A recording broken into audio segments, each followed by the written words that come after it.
Bienvenue dans ce nouveau numéro dans l'entretien politique. Aujourd'hui, nous avons le plaisir de recevoir Larios François, Ouenou, acteur politique et membre du Bloc républicain. Avec lui, nous parlons du renouvellement de génération qui a toujours été le vœu des jeunes et de certains acteurs politiques. Loin d'être un conflit de génération, ce souhait de la jeunesse semble être en phase avec la vision du chef de l'État. Mais après certains changements observés au sein de la classe politique béninoise et les positionnements pour les législatives de janvier prochain, peut-on dire que ce rêve se concrétise? Les jeunes sont-ils prêts à prendre la relève? Ce sont ces, entre autres questions, que notre invité va essayer de répondre tout au long de cette émission. Monsieur Ouenou, bonsoir. Bonsoir, Monsieur Jacob Nyacha. Dites-nous, quels sont les réels défis de la jeunesse béninoise en politique? J'ai toujours dire que le problème de la jeunesse, c'est la jeunesse elle-même. Le développement de la jeunesse, c'est la jeunesse elle-même. Si vous voulez changer les choses, vous jeunes, nous devons se mettre ensemble. On doit se mettre ensemble pour impacter le développement socio-économique culturel du pays. Et pour le faire, ça dépendra de ma vision, ça dépendra de votre vision, ça dépendra de la vision de Jacob, de Kofi et tout le monde. Alors, pour répondre à votre question, les défis actuels sont les défis du chef d'État, du président Patrice Talon. Pourquoi je le dis? Parce que nous avons un chef d'État qui veut la promotion de la jeunesse. Le système partisan est d'abord fait pour la jeunesse. Le système partisan est fait pour la jeunesse. Vraiment? Si la jeunesse béninoise, oui, vraiment. Si la jeunesse n'a pas encore compris l'enjeu, je pense que c'est le moment de le comprendre. Parce que il faut qu'on sanctionne. Il faut qu'on sanctionne ceux qui ne sont pas pour cette vision. Le système partisan. Il faut qu'on sanctionne cela. Pourquoi je le dis? Parce que, vous savez, la jeunesse, nous sommes majoritaires. Avant, nous avons une pluralité de partis politiques. Et c'était difficile. Et si tu n'avais pas les moyens, si tu n'avais pas vraiment les moyens, tu ne pourras pas avoir un parti politique. Et il y avait des partis politiques dans tous les vents, dans toutes les rues, dans tous les villages, dans tous les quartiers et dans tout le Bénin. Et dans chaque commune, il y avait un parti politique. Et pour que la jeunesse puisse s'organiser autour d'un creuset, autour d'un idéal, d'une vision, d'une philosophie, c'était impossible. C'était impossible. Mais aujourd'hui, quand on voit la jeunesse a compris l'enjeu du système partisan. Au début, ça a tardé un peu. Et je voudrais dire que le parti qui a plus compris ce système partisan, c'est le parti de la jeunesse. C'est le parti des femmes. Et c'est le parti, le Bloc républicain. C'est le parti Vous jetez les fleurs, dans lequel je ne jette pas les fleurs. Que les autres partis ne soient pas jaloux. Je dis des vérités. Parce que j'ai eu à faire l'expérience. Ah bon? Parce que celui qui a fait l'expérience connaît mieux que celui qui n'a pas fait l'expérience. Vous êtes passé de parti en parti? Non, je ne suis pas passé de parti en parti. J'ai commencé la politique. J'ai fait beaucoup de partis politiques avant d'adhérer au Bloc républicain. J'ai parcouru des partis politiques depuis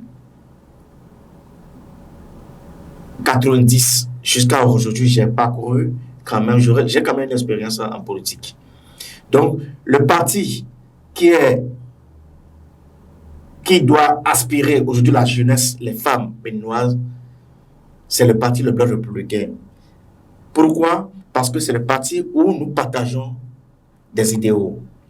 C'est le parti où nous pensons changer le développement, c'est-à-dire booster le développement local, booster le développement national à travers la vision du chef d'État, à travers le programme d'action du gouvernement, à travers les objectifs de développement durable, à travers l'agenda 2063. Alors, vous disiez que la réforme du système partisan est une opportunité pour les jeunes parce qu'aujourd'hui, ils n'ont plus besoin de disposer des moyens pour se faire voir ou entendre en politique. Est-ce que cela suffit si les jeunes ne s'affirment pas eux-mêmes sur le terrain politique? Non, la jeunesse doit s'affirmer. La jeunesse doit s'affirmer. En fait, c'est surtout ça. Vous-même, vous avez compris, vous avez posé la question, vous avez répondu à la question. Pourquoi je le dis? Parce que le système partisan, c'est ça aujourd'hui qui a permis à la jeunesse de s'affirmer. L'engagement est devenu autre. L'affirmation est devenue autre. Vous avez la facilité de vous affirmer. Vous avez la facilité de communiquer avec les députés, de communiquer avec les ministres, de communiquer. Tout le monde est camarade. Les comportements ont changé. Les comportements ont changé. Et pourtant, il y a des jeunes qui continuent par faire des va-et-vient entre les partis. Oui, ils n'ont pas compris. Ils n'ont pas compris parce que s'ils ont compris, ils ne pourront pas le faire. Ils ne pourront pas le faire. Mais au fait, je vais vous dire aussi quelque chose. La politique, je l'ai toujours dit, la politique n'est pas une science. La politique n'est pas une science. La politique, c'est l'art de conduire des hommes. La politique, c'est aussi de l'expérience. La politique, bon, on peut ne pas d'accord avec moi, mais je sais de quoi je parle. Je sais de quoi je parle. Il y a quelqu'un qui a dit dans ce pays, aidez-moi, si vous voulez changer les choses, changez vous-même. Quelqu'un l'a dit, ne m'amenez pas forcément appeler le nom de l'auteur. C'est vous qui le connaissez, vous le citez. Donc vous le connaissez si nous voulons changer les choses, changeons nous-mêmes.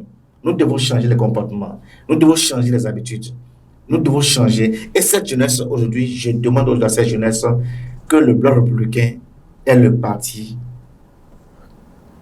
dans lequel nous devons s'unir, nous devons rester pour quand même impacter le développement de ce pays.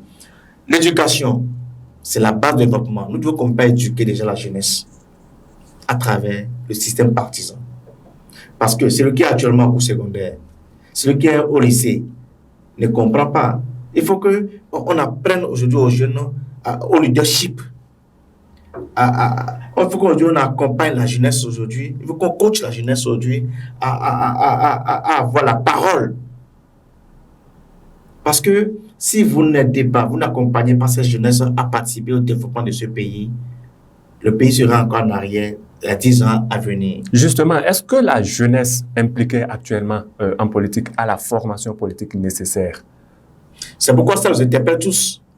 Et c'est d'ailleurs ce que je suis en train de demander, que la jeunesse béninoise, c'est-à-dire la jeunesse du Nord, la jeunesse du Septentrion, la jeunesse du Sud, la jeunesse de l'Est, la jeunesse de l'Ouest, la jeunesse du Centre, la jeunesse béninoise, la jeunesse de toutes les ethnies béninoises puissent vraiment s'unir comme un seul homme, parce que nous sommes majoritaires et il faut qu'on puisse vraiment s'entraider. Il faut qu'on puisse vraiment s'accompagner. Il faut qu'on puisse vraiment se faire former. Il faut qu'on puisse vraiment avoir un espace de dialogue. Il faut qu'on puisse vraiment avoir des moments d'échange, d'expérience, pour que nous puissions renforcer nos capacités, se faire former, avoir vraiment des exemples qui puissent vraiment nous coacher, accompagner la jeunesse. Parce que cette jeunesse a soif du développement, a soif du mieux-être.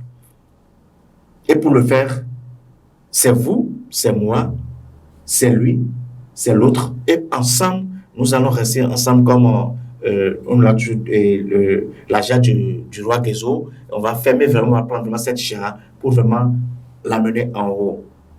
Vous savez, si vous voulez sauter, il faut qu'on vise loin aujourd'hui. Si vous voulez sauter, on nous a appris le saut au cours secondaire. Si vous voulez sauter, si on met la corde plus bas, vous allez sauter au niveau de la corde. Il faut que la jeunesse aujourd'hui, nos aînés ont appris à mettre la corde plus bas. Nous, aujourd'hui, nous devons amener la corde parce qu'on est encore jeune, on a encore de l'énergie à déployer. Mettons la corde en haut. Allons au sommet. Ne faisons pas du conflit de génération, mais plutôt montrons la voie aux aînés pour dire que nous pouvons vraiment changer les choses. Et que cette corde-là, que nous mettons ça en haut pour quand même sauter et traverser en cette corde-là pour leur montrer que nous voyons loin et que là où nous allons là, c'est plus que là où ils voient. Ainsi, ils vont essayer ce n'est pas les effacer sur la toile, non. Oui, en voulant leur montrer que vous voulez faire mieux et autrement. Est-ce que vous imprimez déjà ces valeurs-là? Vous parlez de quelles valeurs? Pour faire une référence, il faut être exemplaire. Est-ce que les jeunes prônent des valeurs aujourd'hui qui diffèrent de celles qui parfois sont dénoncées?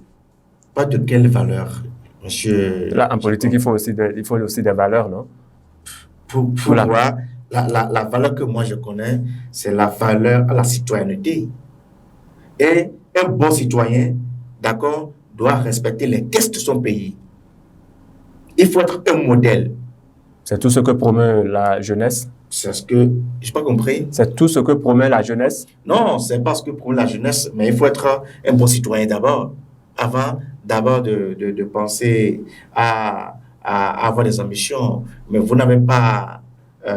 vous n'êtes pas un bon citoyen. Vous voulez apprendre quoi à qui? À quelle jeunesse? Il faut que nous soyons un bon citoyen républicain.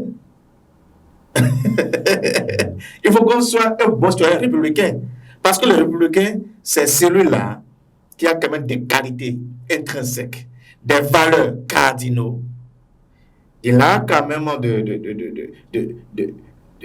de changer des choses. Il a la vision de changer les choses. Il faut impacter ta communauté. Vous et moi, combien de fois dans l'année vous avez déjà pris le balai pour aller et déjà faire le balayage dans votre quartier, dans la commune d'Abomey-Calavi? Dites-nous combien de fois vous le faites. Moi, vous ne connaissez pas ce que je fais. Moi, je le fais avec les jeunes déjà. Le clean-up, c'est nous qui l'organisons. Le clean-up, c'est-à-dire, rendons notre environnement sain. Il faut que l'environnement soit propre. Nous devons balayer notre environnement. Vous le faites avec une vision politique ou vous le faites pas avec une vision politique, avec citoyenne. Une vision citoyenne. Vous êtes sûr que si vous vous désengagez politiquement, vous allez continuer à le faire? Je l'ai commencé en 2012, le clean-up. Le clean-up. Chacun commence par faire le clean-up déjà depuis sa maison, dans son quartier, dans sa commune et dans son département et à au niveau national. Parce que dès que l'environnement n'est pas propre, l'environnement n'est pas sain, l'environnement n'est pas adéquat, vous savez, c'est manque d'attention, un peu d'attention, déjà, toute la population est morte. Les effets pervers des changements climatiques aujourd'hui, d'accord? Les inondations, tout ça, c'est notre comportement. Mais si nous n'avons pas un bon comportement envers la nature va nous sanctionner. Et ça, c'est aussi une valeur qu'il faut avoir. C'est des qualités qu'il faut avoir. Si vous avez appris à déféquer à l'air libre dans votre village, si vous avez appris à déféquer ou bien en jetant de l'eau salée dans la rue quand vous voulez, à cracher quand vous allez, vous n'apprenez pas des bonnes habitudes, vous n'avez pas des valeurs. Vous voulez apprendre quoi à quelle jeunesse? Vous avez incessamment cité ici les valeurs du bloc républicain, les mérites, je vais dire, du bloc républicain. Entre-temps, vous avez quitté le parti avant que vous ne signiez votre retour. Qu'est-ce qui n'avait pas marché? Je ne vais pas répondre à cette question parce que ça m'est... Laissez-moi ça, la réponse à la question. Parce que vous m'amenez sur un terrain sur lequel je ne me suis pas attendu. Non, mais il y a parce que quand je vais finir, je vais vouloir répondre à cette question, on ne quittera pas ici. Non, on va résumer. Ça fait partie aussi de la sincérité politique que vous allez renvoyer au niveau des jeunes. Vous avez dit sincérité politique. Sincérité politique. Je vais dire les plus jeunes. Non, je vais vous demander que cette question, laissons cette question comme question fermée. Qu'est-ce qui vous a convaincu alors pour signer votre retour? Non, si vous ne voulez pas nous dire parce qu'il y a un retour, c'est vous qui le dites. Hein. Moi, je ne sais pas s'il y a un débat, il y a un retour. Non, mais vous avez quitté quand même le parti. Moi, je suis derrière le chef de l'État, le président Patrice Talon. Je soutiens un homme de vision, un homme de réforme. Je soutiens un homme quand même qui veut changer le Bénin. Le Bénin d'hier n'est plus le Bénin d'aujourd'hui. Celui-là, c'est lui, moi je suis. Je ne suis pas un homme. Tous les partis Moi, mon parti politique, c'est le parti de la rupture. C'est le parti des réformes. C'est vrai. C'est le parti du développement. C'est justement ce que soutiennent les partis qui sont avec le C'est le PAG. Pourtant, chacun se retrouve dans une formation politique. Oui, chacun se retrouve dans une politique. On n'a pas la même vision. Justement. On n'a pas les mêmes missions aussi à accomplir. Chacun a sa vision. Chacun a une mission. Chacun sait là où il va. Chacun a des objectifs. Je peux me permettre aujourd'hui je peux me permettre aujourd'hui d'aller dans ma commune, Djakotomen, pour aller faire une sensibilisation, d'accord, sur des comportements qu'il faut avoir, ou bien information, éducation, changement de comportement, dans un arrondissement, ok, sur un sujet donné. Mais si je vois que l'enjeu est plus grand que la sensibilisation, si je vois que l'enjeu est plus grand que la communication pour changer le comportement sur le terrain, pour aller vite et aller impacter les choses. Je peux parler par exemple de l'aménagement routier dans ma communauté, dans ma commune. Alors, au lieu de sensibiliser les jeunes à ce qu'on puisse faire, mettre peut-être en termes techniques, on appelle ça c'est qu'on fait une organisation de masse et chacun apporte du sable, chacun apporte de la caillasse. Tout le monde apporte pour qu'on puisse aménager notre rue. Et c'est un thème technique et on déploie souvent pour quand même aménager les rues sans de grands moyens. OK? C'est le système IMO, la haute intensité de main-d'œuvre. Je peux sensibiliser les jeunes, je peux sensibiliser les femmes, je peux sensibiliser la communauté à l'effet IMO. Sans pour autant vous arrêter. Sans pour, en sensibilisant, en communiquant en information. Mais je peux le planifier, je peux déjà vouloir le faire sur le terrain pour demain ou après-demain. Mais dans ma mission, je vois qu'il y a une structure qui peut nous accompagner à aller vite. OK? Sans pour autant aller forcément faire cette sensibilisation avant d'aller poser mon axe et aller au concret. Si je vois que c'est l'entreprise Ebomaf ou c'est l'entreprise compétent et l'entreprise AGTU ou une entreprise de la localité qui veut aider, je fais un plaidoyer et il accompagne de m'accompagner sur le terrain. Pourquoi ne pas aller vite? Plutôt de commencer par sensibilisation. Alors, on pose notre axe. C'est grâce à qui c'est fait? C'est grâce à moi. J'ai fait un plaidoyer à son niveau et cette structure, cette agence-là, Soja Satom ou quoi que ce soit, a voulu m'accompagner. Donc, vous voulez dire que votre départ, c'était aussi pour emprunter un chemin qui toujours soutient l'action gouvernementale? J'ai jamais dit ça. Vous ne me suivez pas. Qu'est-ce que vous dites? Je voulais aller faire une sensibilisation.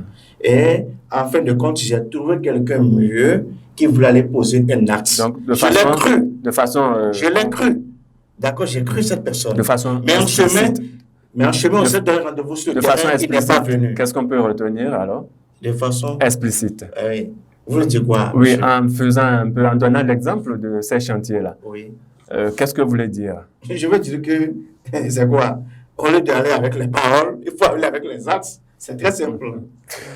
Monsieur, les paroles, on a trop bababé. Il faut qu'on aille aller. La jeunesse aujourd'hui a besoin d'actes et non des paroles. On a besoin d'actes et non des paroles. OK? Et avec le chef de l'État, c'est les actes. Quand il dit, il fait. Quand il dit, il fait. C'est pourquoi moi j'accompagne le PAG. Moi, mon parti politique, c'est le programme d'achat du gouvernement. Mon parti politique, c'est le bloc républicain. Mon parti politique, c'est que je suis républicain. Mon parti politique, c'est que je suis avec les réformes du chef d'État. J'accompagne les réformes du chef d'État et je voudrais que les choses changent et que la jeunesse change et que nous puissions savoir aujourd'hui que les choses ne sont plus comme avant. Et on doit aller semer les germes de ces réformes-là dans le cœur des enfants. On doit semer les germes de ces réformes dans le cœur de la jeunesse, alors, dans le cœur des femmes. Les positionnements sont connus depuis quelques jours pour les législatives du 8 janvier prochain. Quelle est votre lecture de ceux de votre parti politique auquel vous vous attachez tant?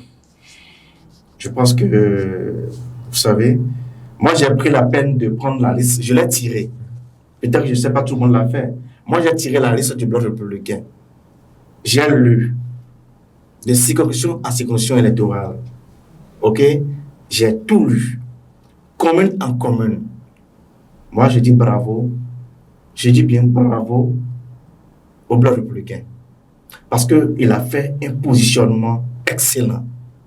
Il a fait un positionnement qui a une aspiration du chef de l'État. Je dis bravo au chef de l'État, le président Patrice Talon. Je dis bravo au ministre d'État, le secrétaire général national, le ministre Abdoulaye Biachane. Je dis bravo au bureau politique. Je dis bravo à tous les leaders, jeunes, femmes, enfants. Je dis bravo à toute l'OJBR. Je dis bravo aux sentinelles républicains. Je dis bravo à tous ceux qui ont lutté pour que nous ayons cette liste consensuelle. Moi, je dis bravo à cette liste parce que les jeunes sont bien positionnés, les femmes sont bien positionnées et les jeunes sont en de bonnes places. Donc, vous voulez dire que les jeunes se retrouvent à travers cette liste? Les jeunes se retrouvent à travers cette liste. Les jeunes se retrouvent à travers cette liste. Moi, Larios, François, Rouinou, je me retrouve à travers cette liste. Les jeunes se retrouvent à travers cette liste. L'OJBR se retrouve à travers cette liste. S'ils ne se retrouvent pas, je ne pense pas qu'il y a quelqu'un qui va dire qu'il ne se retrouve pas à travers cette liste. Parce qu'on ne veut pas positionner tout le monde. Non. On doit positionner des jeunes. On doit positionner des femmes. On doit positionner des personnes qui sont à même de contribuer au parti, qui sont à même de faire gagner pour qu'au soir du 8 janvier, nous puissions être majoritaires. Est-ce que vous êtes positionné, vous? Je suis positionné. Certainement, c'est pourquoi vous voyez que tout le monde se retrouve à travers cette liste. Non, mais vous n'avez pas demandé, vous êtes positionné dans quelle circonscription électorale et à quelle position? Bon, ça importe peu. Toutefois, vous pouvez nous dire où est-ce que vous êtes positionné. Mais l'important est que vous avez déjà une position dans cette liste. Je suis positionné. Vous savez comment je suis positionné? Non. La jeunesse béninoise est positionnée sur la liste du Bloc républicain dans toutes les circonscriptions électorales. Et cette jeunesse, c'est moi. Et moi, c'est cette jeunesse. Voilà. Donc l'intérêt général prévaut, vous voulez nous dire. Oui. Alors, qu'est-ce que les jeunes ont approuvé, les jeunes républicains, surtout, lors de ces législatives? Je pense que la première des choses, c'est de prôner la paix. On doit prôner la paix. On doit prôner, vous l'avez dit tout à l'heure, des valeurs citoyennes. Pas de régionalisme, pas de menaces, pas de violence. Merci. Et quels sont les atouts dont dispose la jeunesse républicaine pour s'affirmer ou se prouver davantage? Au sein de la jeunesse du Bloc républicain, nous avons toute une pluralité des personnes ressources qui peuvent accompagner le chef d'État. Nous avons des qualités, des experts qui sont au niveau du Bloc républicain pour accompagner ce système électoral. Ils se connaissent. Chacun sait ce qu'il faut et ce qu'il doit faire pour que l'élection du 8 janvier 2022 puisse se passer en paix, puisse se passer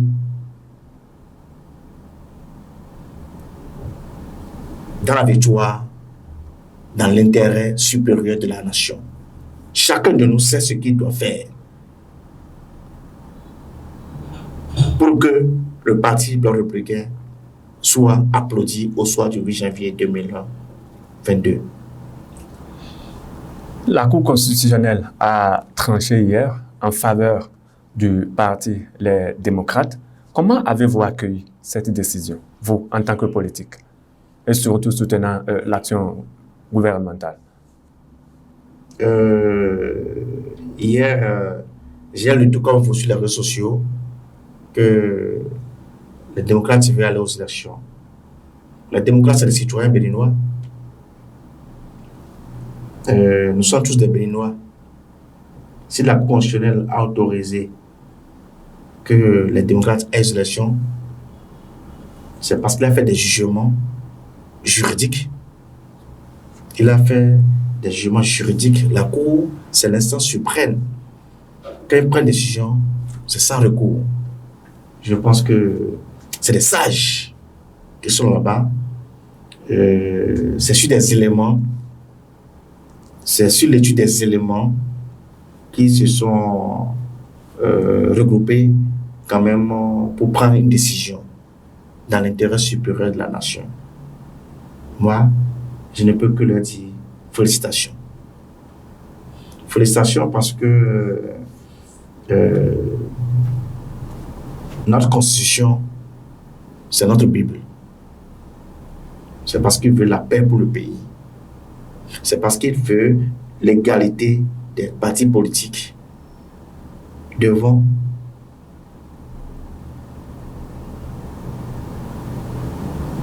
tous les arsenals juridiques ou bien tout ce qu'on doit faire en termes d'élection avec les instances au niveau de la Sénat, où ils veulent que chaque parti politique puisse avoir son mot à dire. La compétition, on ira en compétition, que le meilleur gagne. Justement, comment vous voyez à cette compétition? Cette compétition, c'est au soir du 8 janvier, on le saura. C'est le terrain maintenant, chacun n'a qu'à aller travailler sur le terrain. On ne peut pas rester ici pour dire que le Bloc républicain a gagné. On ne peut pas rester ici pour dire que l'Union progressiste a gagné. On ne peut pas rester ici pour dire que les démocrates ont gagné. Chacun de nous... Mais on dit que c'est pas le jour de la chasse qu'on élève un chien aussi. Oui, l'adage là est critique. L'adage là est critique. Ah bon? Oui. Il faut des moyens. Il faut des moyens pour pouvoir élever ce chien. N'est-ce pas? Si vous n'élevez pas ce chien avec des moyens qu'il faut, avec des stratégies, avec tout ce qu'il faut et comme ça peut vous échapper. Ça peut vous échapper. Donc, je pense que c'est le moment vraiment de mieux s'unir. C'est le moment vraiment de s'armer du courage. C'est le moment aujourd'hui d'être déterminé et mieux faire qu'auparavant. Pour que la victoire y soit, ça dépendra de chacun d'entre nous. Ça dépendra de chacun d'entre nous. Chacun doit apporter aujourd'hui sa pierre à l'édifice. Et moi, je demande aujourd'hui que plus de divisions, unissons-nous. Unissons-nous. Et cette jeunesse, dès que nous allons s'unir, nous sommes majoritaires. C'est dans les documents de l'État. Nous sommes majoritaires. Les études nous montrent, les enquêtes nous montrent, la jeunesse est majoritaire. Quand on va s'unir, je pense que nous allons dépasser les montagnes. Ça, je le sais. Et cette jeunesse est unie.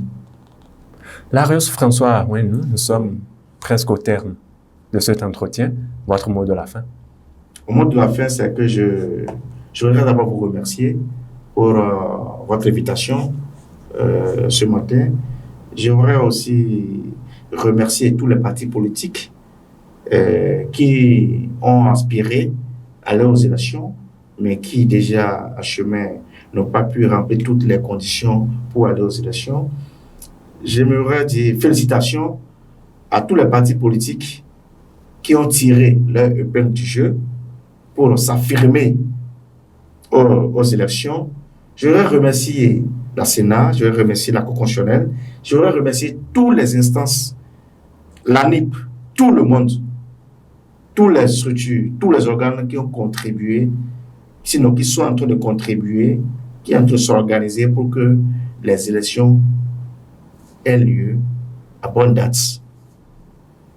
Je voudrais remercier tous les teneurs des partis politiques qui ont veillé et qui ont travaillé d'arrache-pied pour que véritablement les élections aient lieu. Je veux remercier surtout au président de la République, le père de la nation, qui voudrait respecter le calendrier électoral. Et je voudrais remercier la jeunesse, les femmes qui sont engagées pour le développement de ce pays, pour que notre pays puisse être compté parmi les grandes nations. Tous les jeunes, toutes les femmes qui aspirent à booster le développement pour que le Bénin, l'ancien Dahomey, puisse être compté parmi les grandes nations qui travaillent chaque jour, qui travaillent chaque fois pour que le développement y soit. Je les remercie et que les mains dans la main, nous puissions toujours rester ensemble, soudés. Et je prône vraiment la paix, la non-violence pour ce pays, pour que nous soyons un pays grand, un pays qui peut même dépasser les grandes nations. Certains diront rêve, mais moi je dirais c'est une réalité. Merci beaucoup. Merci à vous, M. Ouainou, pour la disponibilité. C'est moi qui vous remercie, M. Jacob. Merci à vous également, chers internautes, fin de cet entretien. À très vite pour un prochain numéro.